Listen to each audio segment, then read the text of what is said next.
David turns sharply with a precise click of his heels and says, "My lady, there is an issue of war before the Imperial Tribunal." I thought to myself, figures I would get this when Daddy was away.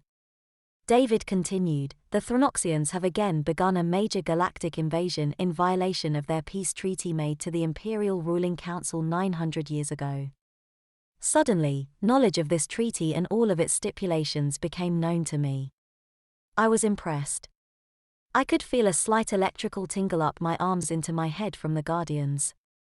David turned again with the precise click of his heels and faced a delegation that had come before the dais. He introduced them, "My lady, behold the ambassadors from the Thronoxian home world come to plead their case for war against the Universal Imperium." The one dressed in a black hooded cape stepped up and bowed deeply and started, "My lady, we have..." Suddenly, a very real knowledge of who these peoples were and what they had done became known to me. I knew suddenly the horrors of intergalactic war.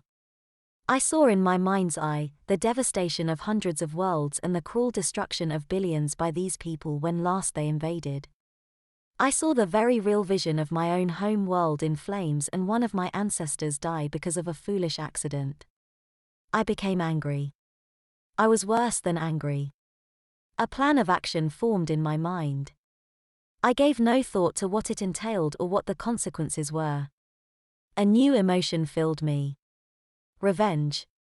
There was a staff leaning on my chair. I grabbed it and slammed it to the floor. It sounded like a bomb went off in the chamber as it hit and blue fiery sparks flew. This time, all the murmuring voices were filled with extreme fear, then total silence.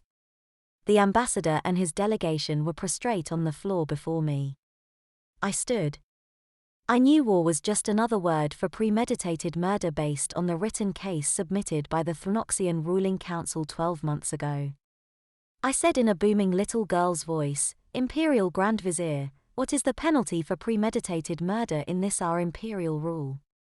David turned with a small slip in his precise heel click to face me. A look of extreme surprise and worried fear on his face.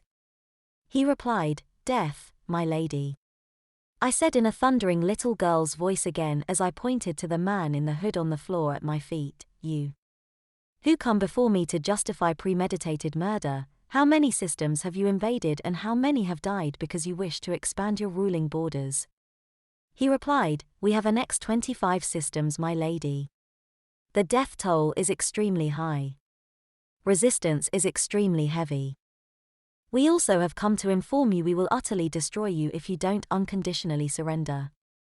I became aware of a technology that the royal house has possessed for more than 10,000 years.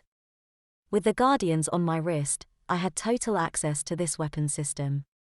Since it had never been used in the 10,000 years since the war on my home world, it was unknown in the universe except in children's fairy tales and legends.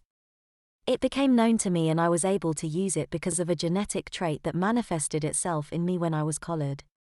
No one else had it. It was passed down from one of my ancestors that was killed in the war 10,000 years ago by a lucky accident and manifested itself again in me.